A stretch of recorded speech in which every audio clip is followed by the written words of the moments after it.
Fala, minha rapaziada! Sejam bem-vindos a mais um vídeo aqui no canal. Nesse conteúdo a gente traz tudo o que de mais importante aconteceu no noticiário do Internacional nesta segunda-feira, dia 2 de março de 2025, com muitas informações importantes dos bastidores do Inter e a reclamação contra a Federação Gaúcha de Futebol. Teve nota do Inter nas últimas horas em relação aos erros de Anderson Daronco e Daniel Bins, o árbitro de vídeo do Clássico Grenal de ontem, válido pela ida das finais do Campeonato Gaúcho. Nesse vídeo a gente traz a manifestação do Inter, bastidores dessa reunião que está agendada e também o último dia de janela de transferências. O Inter vai anunciar mais algum reforço? A gente fala sobre isso nesse conteúdo.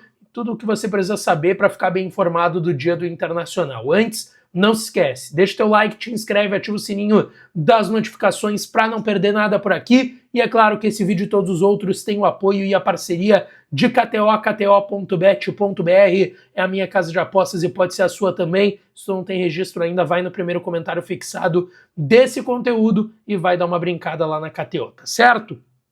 Bom, gente, vamos lá. Foi um dia bem agitado, principalmente em relação às reclamações do Internacional perante a Federação Gaúcha de Futebol.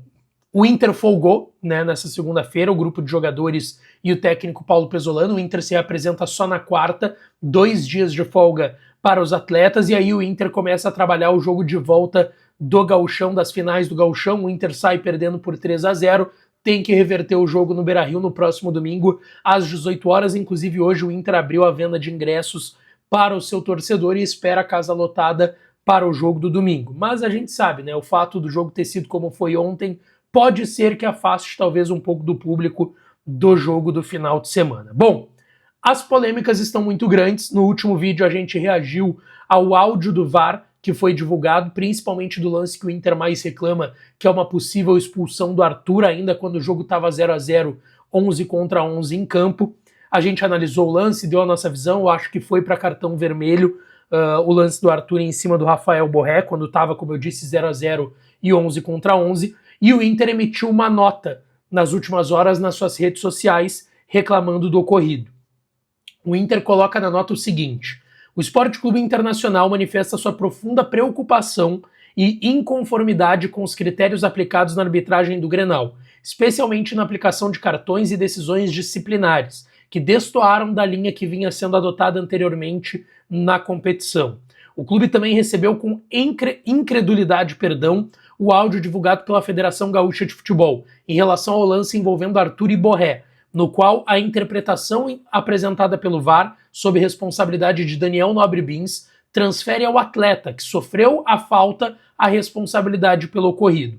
A preocupação se estende ainda a outros episódios relevantes da partida que geraram questionamentos. Reforçamos a importância de critérios claros, uniformes e coerentes, para que haja equilíbrio e segurança na partida final da competição, preservando a lisura e a integridade do espetáculo.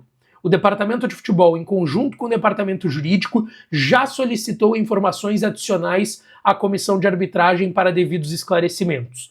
A informação, gente, que eu recebi agora à tarde e que já é confirmada, outros colegas e veículos também confirmaram, é de que o Inter solicitou uma reunião com a Federação Gaúcha de Futebol e a Comissão de Arbitragem da Federação Gaúcha de Futebol.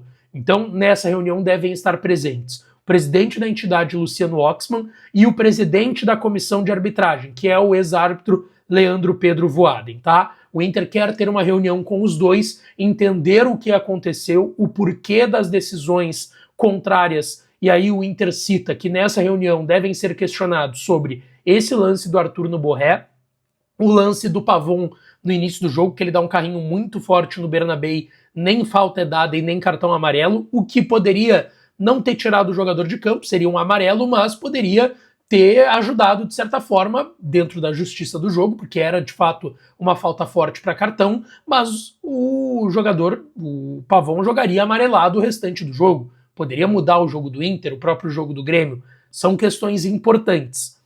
Mas o Inter também reclama, gente, de outra situação. O segundo gol do Grêmio. não em relação à falta no Ronaldo, porque o Inter obtém a vantagem e perde a bola. Mas na sequência, quando a bola é dividida pelo Vieri e pelo Gabriel Mercado, ela sobra pro Amuso, e o Amuso sai cara a cara com o Rocher. Enquanto isso, o Félix Torres está tentando correr para ir marcar o Amuso. E o Carlos Vinícius, que estava em posição de impedimento na origem da jogada, atrapalha, segundo a visão do Inter, o Félix Torres, que estava correndo para marcar. E por estar impedido e atrapalhar o Félix Torres, dentro da regra, ele participa da jogada estando impedido. Teria que o VAR ter dado o impedimento no lance. O Inter coloca até nessa nota depois, na sequência, o seguinte: os áudios da revisão do segundo gol adversário evidenciam a ausência de critério do Grenal. Carlos Vinícius obstrui Félix Torres e interfere diretamente no lance, mas prevaleceu o entendimento de que o defensor não ia chegar, entre aspas, sem análise criteriosa das imagens. Trata-se de infração prevista na regra, com impacto direto no desfecho da jogada. Também chama atenção a mudança de entendimento sobre a falta em Ronaldo, inicialmente tratada como lance para cartão amarelo e posteriormente ignorada. O Noriega, que dá o carrinho no Ronaldo, não toma o cartão amarelo. O clássico foi encerrado sem qualquer advertência aos atletas adversários. Essa é a reclamação em nota do Inter pela arbitragem de ontem. Como eu disse, então, o Inter solicitando uma reunião, já enviou esse documento à Federação Gaúcha de Futebol e quer, antes do jogo da volta do domingo às 18 horas no Beira-Rio, fazer essa reunião. Outra reclamação interna, essa não foi para nota, obviamente, é a situação do Fabinho Soldado. Por quê? O Fabinho Soldado, a gente falou no vídeo de ontem à noite, interpela o Anderson Daronco na ida para o vestiário, no intervalo ainda do jogo de ontem, e o Anderson Daronco cita na súmula que o Fabinho Soldado teria invadido a zona mista indo em direção à arbitragem. E isso não é verdade. A imagem que vocês estão vendo do Douglas Demoliner, ela é clara, tá? O Fabinho Soldado está indo para o vestiário do Inter, enquanto do outro lado do corredor da zona mista da arena, o Anderson Daronco está indo para o vestiário da arbitragem, e aí o Fabinho fala o que fala e que não tem nada demais no que ele disse. Ele diz: achei que seria uma arbitragem como deveria ser, mas ele não invade a zona mista como o Anderson Daronco citou na súmula, tá? Então são erros importantes que o Inter reclama nessa nota. Essa do Fabinho não está na nota, mas também é algo que está sendo reclamado pelo Inter internamente nos bastidores, tá? Deixa eu falar aqui sobre duas situações importantes também, tá? Hoje fecha, aliás, hoje não, amanhã, perdão, dia 3, fecha a janela de transferências. Mas a informação é que o Inter não deve anunciar nenhum zagueiro. O Inter trata zagueiro como a sua prioridade no mercado e deve aproveitar a janelinha, talvez, tá? Por quê? Amanhã fecha a janela de transferências. Ninguém pode chegar do exterior para o Inter. Mas tem uma mini janela que vai a partir do dia 4 até o dia 27 de março para jogadores que ou atuaram nos estaduais ou rescindiram seus contratos dentro do prazo da janela. Esses jogadores ainda podem ser contratados.